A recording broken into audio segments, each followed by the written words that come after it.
We are all eagerly awaiting the results of this vote right now on the House steps. This is sort of the second go around after last night's failed attempt. House Speaker Mike Johnson delayed that vote because the votes weren't there. There were at least a dozen conservatives that have been lined up against this. But we had this morning House Speaker Mike Johnson and Republican Senate Majority Leader John Thune holding a press conference presenting a united front and trying to offer a lot of assurances to conservatives that have been worried that the Senate will not uphold their vision for those spending cuts, which is $1.5 trillion versus the $4 billion that the Senate had been talking about.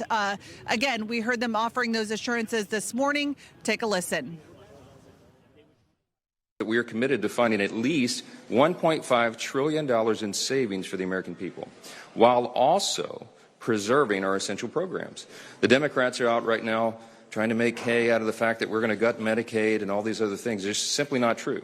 We're going to protect the essential programs for everybody who's eligible to receive those. We're ready to move forward. I'm hoping that the Speaker and his team and his House colleagues can succeed today, get the budget resolution passed, and that will set us up for the next step in this process, which enables us to achieve all the things on President Trump's agenda, including those I just outlined. But absolutely essential that we work really, really hard to see what we can do to make government smaller, more efficient, and more accountable to the American taxpayer.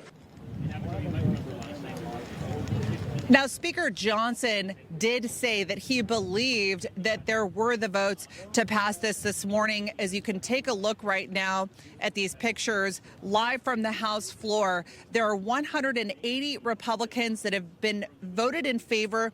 39 have not yet voted. This vote, actually, the time remaining, as you can see, has expired, but the vote has remained open. 212 Democrats right now have voted against it, with one having not voted. And I assume that there's going to be a lot of negotiations still playing out on the House floor right now. There are a couple of lawmakers that have flipped. Just a short time ago, Republican Congressman Rich McCormick, he came up the steps, said he was going to be a yes on this, was moved enough by Majority Leader Thune's comments that, again, they would uphold their end of the bargain to find those $1.5 trillion of spending cuts. We're going to see how this plays out. The one no Republican vote, as you could probably predict, is Republican Congressman Thomas Massie. He's a no on this consistently. He has a consistent record, much to the dismay of President Trump, who has, of course, blasted him publicly for his position and sort of being a thorn in the side of the GOP. But we're probably going to watch this vote stay open just a little bit longer. If there's any last-minute convincing, of course, that's playing out on the House floor as there are still negotiations and assurances being made to some of these conservatives that are worried about the Senate's budget resolution being inflationary. Emma, Sean? Yeah, Kilmeny, stay with me if you can, because we're able to watch the House floor vote right now. And you pointed out Thomas Massie. There are right now 2 Republican no votes. So we've got 202, obviously, to 212 plus two Republicans saying no. So 214, 202 to 214, 203, it just went up right now. Obviously, Democrats are opposed to it. But again, my point is there are 2 no Republicans. But remember, Republicans did pick up 2 seats. I believe they're able to vote on this. So there's a little cushion there now that wasn't there a week ago, really, or a little more than that.